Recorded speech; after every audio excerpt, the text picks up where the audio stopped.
Hey guys, it's Rachel, and I'm here with Eloise, and we are going to have a little lunch today, aren't we, Wacy? And I'm going to step this way. Just wanted to prove it was really me for you guys, and I admit that I'm totally crazy because this is my first Facebook Live, and I'm doing it with 2 children, and I'm by myself, and it's lunchtime. So this is going to be really fun, guys. This is real life. I will hopefully keep my composure if things go crazy. I'm going to slide Toddler's meal over to him. There you go, dude. And Eloise is 11 months old yesterday, and she's starting off with a little appetizer here. She's got some raw apple in her silicone feeder. She is beyond the silicone feeder stage of eating, but that doesn't mean that we can't circle back and include that in meals. And I like to give her that as a little warm-up while I prep her meal. It tends to keep her happy and busy.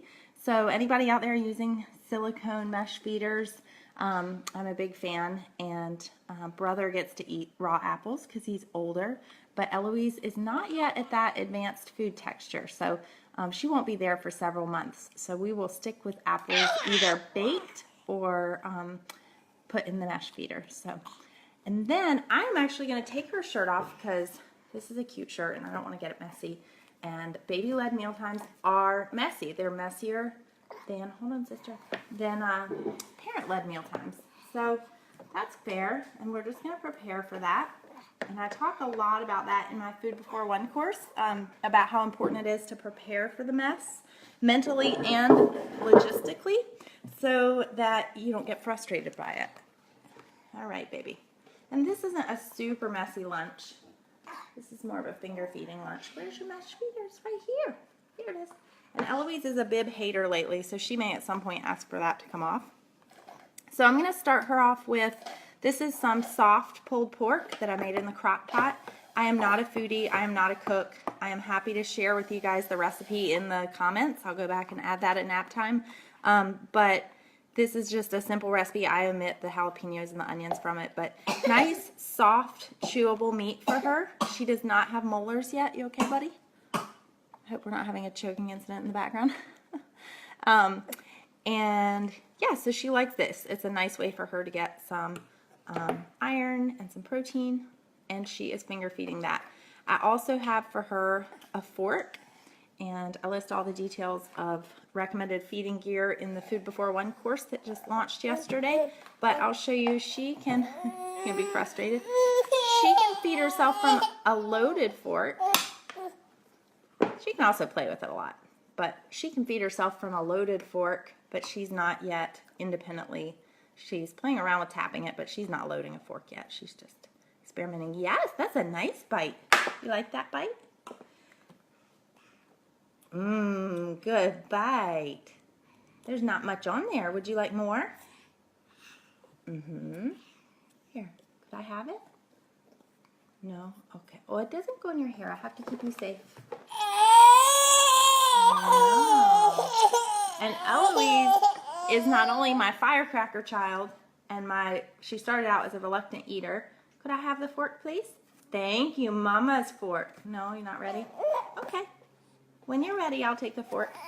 But look what I have for you.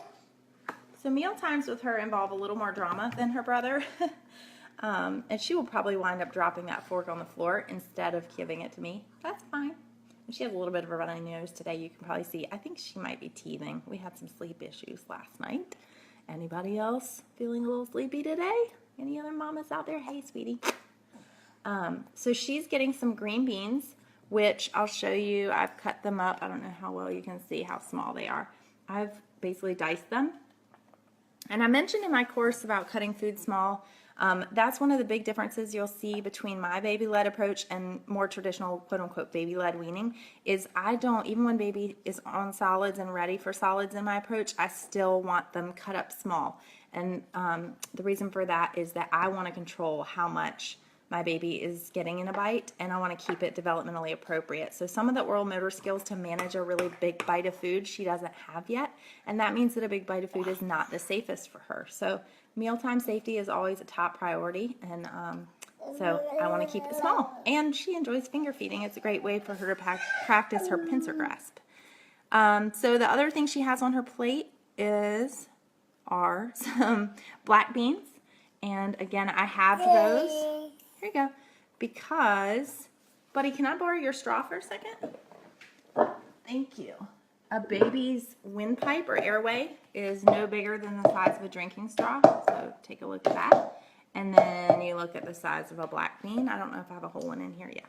So you take a look at the size of black bean. That's a choking hazard right there. So I cut them in half. There you go, bud. Thank you. Appreciate that. And so that's her meal today. So she had some apples to warm up. She had some diced soft meat. She had halved black beans, which I cooked those with a little bit of, what's the word? Tomatoes. That's it. And some green beans chopped up. The other thing she's going to have with her meal is a little bit of water. And this is just a honey bear bottle. She doesn't need a honey bear bottle, and I talk about that as a tool in my course for babies that don't do well transitioning to a straw. So she doesn't need that. She can drink from a regular straw, but she really likes it, so we use it. And as you can see, she's getting some sips of water independently. We worked on straw drinking for one day. I get some too, thank you. When she was about 7.5 months old, and in one day she nailed it. So she loves straw drinking, and that water helps to keep her from getting constipated, which is very common when you start solid foods. So I try to include a few sips of water with meals. That's about 1.5 ounces of water, and she won't be able to get all of it through that straw. So she might drink 1 ounce of water at a meal. So she's enjoying that. And so this is where she is right now. She is at what I call an advanced eater stage.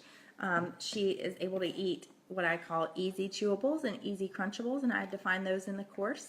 She got to this point, excuse me, bud. She got to this point by starting with purees and moving through those beginner textures, and then on to intermediate textures, and finally these advanced textures. And then she is not yet at what I describe in the feeding course as at an experts only level, which would be those raw apples and foods like that. So I don't have a great chance right now to answer a bunch of questions because of nap time, but it looks like I'm getting some good questions. Let me see if I can scroll up and hit one or two.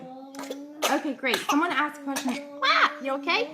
I'm going to grab that from you. Sorry for the toddler noise in the background too. You all right, sister? Okay. You can have some more. Okay, so someone asked a question about baby-led weaning. So I'm going to put air quotes around baby-led weaning. There's the approach of baby-led weaning, and then there's just the term baby-led.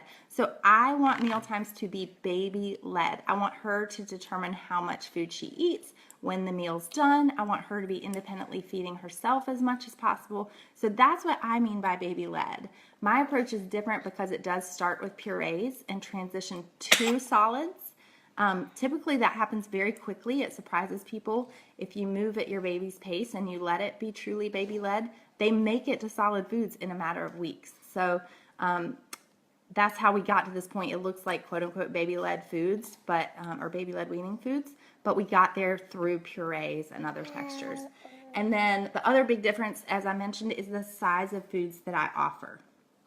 So that quote-unquote baby-led weaning approach that a lot of people reference, that would be giving your baby big chunks of food to gnaw and to hold, and like raw apples or melons or things like that. But that's not my approach. So I hope that clarifies. Yes, the IKEA high chair. This is the IKEA Antelope. I love it.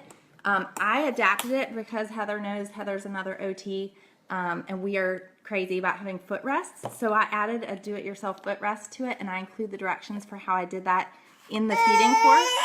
Here you go. But yes, I agree. We have 2 fancy wooden high chairs that actually my toddler uses one of them, but they didn't work out great for us, to be honest. I mean, I think in an ideal world they're nice, but they're really hard to clean, and mamas love convenience. Let me get your nose. You're on camera having an icky nose. Let's see if I can grab another. The silicone feeders. Yes, I agree. We had mesh with Rowan, and it wasn't too bad, but with 2 kids, I can't always clean it right after a meal, and it gets so nasty. So we switched to silicone with Eloise, and it's awesome. I love it. It's super easy to clean. You want some beans, baby? Don't eat me. Let's see if I can scroll up and hit 1 or 2 other questions if they come up. Let's see. Okay. I will circle back. If you have more questions, leave them in the comments. I'm going to circle back once these guys are down for a nap and try to answer some of those. I'm going to try to link to the recipe for that pulled pork just in case anyone asks. And I'm also going to link to a website I love for getting baby food recipes because, y'all, I am not a foodie. I am not a cook. Don't come to me for recipes, but I'm happy to share where I get some of mine. And I'm also going to be live at 2. And in that live, I will not have children, so yay. And I will be talking more about the course and showing you guys kind of what the course looks like and what's in it. And then I'll be taking some Q&A specifically about the course. And I have already a couple of questions people have asked that are wonderful questions. So feel free to join in live and ask those. Or you can, on the Candy Kiddo Facebook page, there is a post I posted about an hour and a half ago that lets you know about these Facebook Lives. And you can feel free to leave a question there in the comments, and I'll try to get to it. And then you can circle back and watch the live later. So even though it's live, it'll be on my page for a while. Okay, things are evolving into chaos here, but they're having fun. This is kind of what meals become. When you have 2 kids, some of these mealtime antics, like throwing foods, become really funny to both kids. And so no matter what you're saying, they encourage each other to do mischievous things. So hope you guys are doing well. Oh, I was going to show you one more thing. We always keep a wet washcloth at meals. So we have a whole drawer of cheap washcloths in our kitchen because these kinds of messes, paper towels just can't handle it. So if you haven't done that, I highly recommend that. And then we just throw them in the wash every 2 or 3 days. Hope you guys are doing well. Thank you. I think she's adorable too. She's a Spitfire, but she's adorable. Thank you. And hope you guys have a great day. All right, Eloise, can you say bye-bye? Can you say bye-bye? Nope, not gonna do it. Okay. All right, all done. See you guys.